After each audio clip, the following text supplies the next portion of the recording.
berjumpa kembali dalam Renungan Malam edisi hari Senin tanggal 16 September tahun 2024.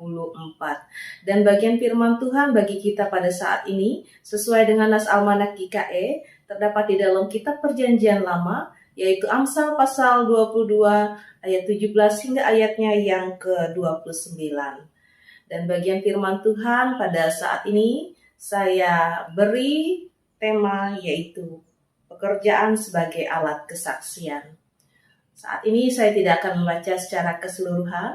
Bapak Ibu dapat membaca secara mandiri masing-masing di rumah. Saya akan membaca satu ayat saja yang menjadi pokok dalam renungan saat ini, yaitu dalam Amsal pasal 22 ayat 29 yang berbunyi demikian. Pernahkah engkau melihat orang yang cakap dalam pekerjaannya? Di hadapan raja-raja ia akan berdiri, bukan di hadapan orang-orang yang hina. Amin.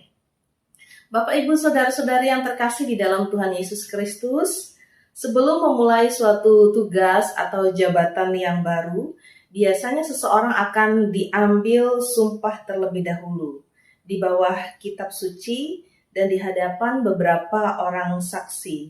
Sumpah atau janji akan diucapkan. Sumpah jabatan dilakukan dengan tujuan supaya setiap orang yang diambil sumpah atau janjinya ini, ia akan bekerja dengan dasar takut akan Tuhan. Namun sayangnya seringkali yang terjadi adalah sumpah jabatan seringkali hanya dipandang sebagai seremonial saja, tanpa penghayatan yang sungguh-sungguh akan sumpah atau janji yang sudah diucapkan. Bapak, Ibu, saudara-saudari yang terkasih di dalam Tuhan Yesus Kristus, hidup orang Kristen adalah persembahan bagi Tuhan. Ibadah kita tidak hanya terbatas pada seremonial di gereja atau ritus-ritus keagamaan lainnya.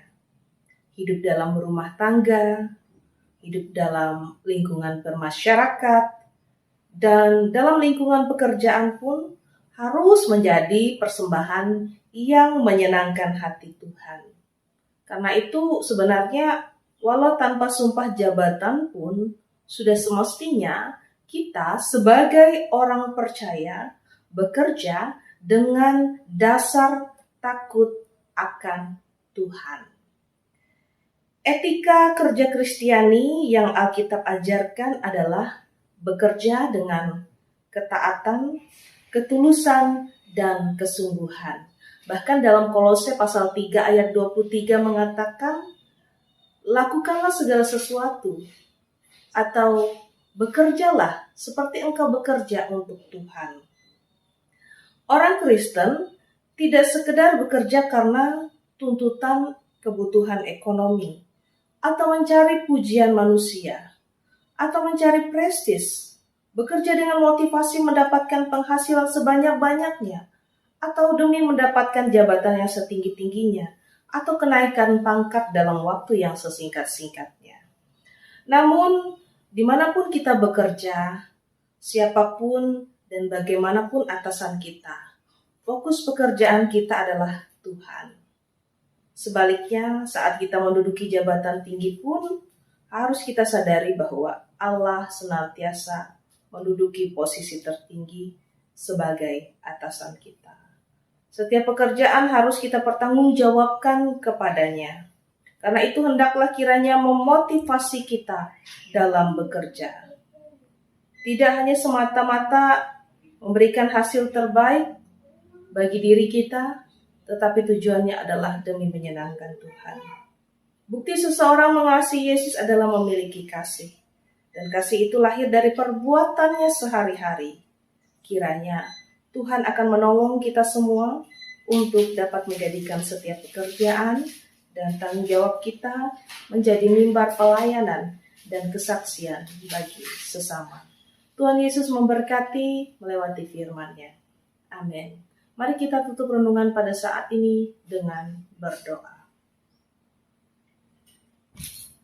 Terima kasih Tuhan, kami telah bersama-sama merenungkan firman-Mu. Kami memohon oleh pertolongan kuasa Roh Kudus-Mu, kami dapat melakukan setiap pekerjaan kami, apapun bidang pekerjaan kami, dengan benar, dengan tulus, dengan baik dan bertanggung jawab. Sehingga setiap bidang pekerjaan kami dapat menjadi mimbar pelayanan, mimbar kesaksian bagi sesama, terlebih-lebih kemuliaan bagi nama Tuhan. Mari Engkau turut memberkati setiap pekerjaan yang kami jalani. Terima kasih Bapa, kami berdoa dan mengucap syukur di dalam nama Yesus Kristus Tuhan dan Juru Selamat kami. Amin.